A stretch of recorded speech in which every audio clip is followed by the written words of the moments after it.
एक बार की बात है। रोज की तरह बादशाह अकबर दरबार में बैठकर प्रजा की समस्याएं सुन रहे थे।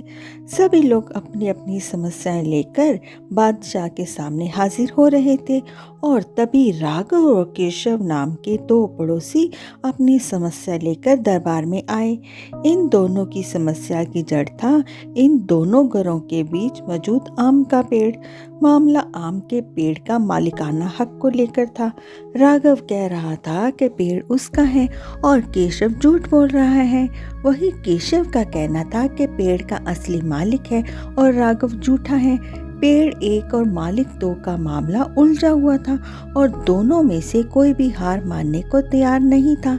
दोनों पक्षों की बात सुनकर और सोच विचार करने के बाद बादशाह अकबर ने ये मामला बीरबल को सौंप दिया। मामले को सुलझाने और सच्चाई का पता लगाने के लिए बीरबल ने एक नाटक रचा। उस शाम बीरबल ने दो सिपाहियों से कहा कि वे राघव के घर जाएं और कहें कि उनके आम के पेड़ से आम चोरी हो रहे हैं। उन्होंने दो सिपाहियों को केशव के घर भी जाकर यही संदेश देने को कहा और साथ ही बीरबल ने कहा कि ये संदेश देने के बाद वो उनके घर के पीछे छिपकर देखे कि राघव और केशव क्या कर रहे हैं। बीरबल ने यह भी कहा कि राघव और केशव को पता नहीं लगना चाहिए कि तुम लोग उनके घर के आम के पेड़ की चोरी की सूचना लेकर आ रहे हो। सिपाहियों ने बिल्कुल वैसा ही किया जैसा बीरबल ने कहा था। दो सिपाही केशव के घर गए और दो सिपाही राघव के घर। वहां पहुंचे तो उन्हें पता चला कि राघव और केशव दोनों घर पर नहीं थे। तो सिपाहियों ने उनकी पत्नियों को ये संदेश दे दिया।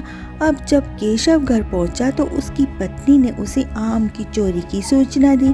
ये सुनकर केशव ने कहा, अरे भगवान, खाना तो खिला दो, कौन सा ये पेड़ हमारा अपना है?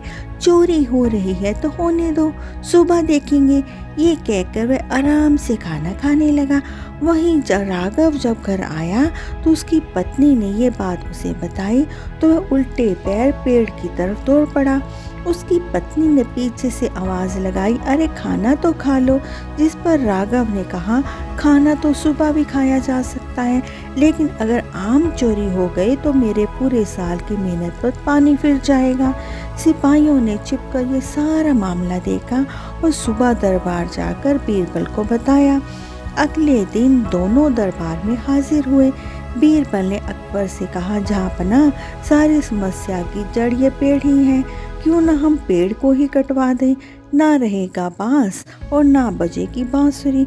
तभी केशव ने कहा, हजूर, आपकी हुकूमत है, जैसा आप कहोगे मैं उसे चुपचाप स्वीकार कर लूँगा। वहीं राघव ने कहा, मालिक, मैंने पूरे साल इस पेड़ को सींचा है, आप चाहे तो पेड़ केशव को दे दीजिए, मगर इसे कटवाइए मत। तभी बीरबल ने बीती रात का किस्सा सुनाया। इससे ये साबित हो चुका था कि राघव ही पेड़ का असली मालिक है और केशव झूठ बोल रहा है। तो दोस्तों, परिश्रम किए बिना छल से किसी और की चीज़ चुराने का अंजाम बुरा ही होता है। तो फ्रेंड्स, आपको ये स्टोरी कैसी लगी है? कमेंट करके हमें ज़रूर बताएं। देखने के लिए आपका धन्यवाद।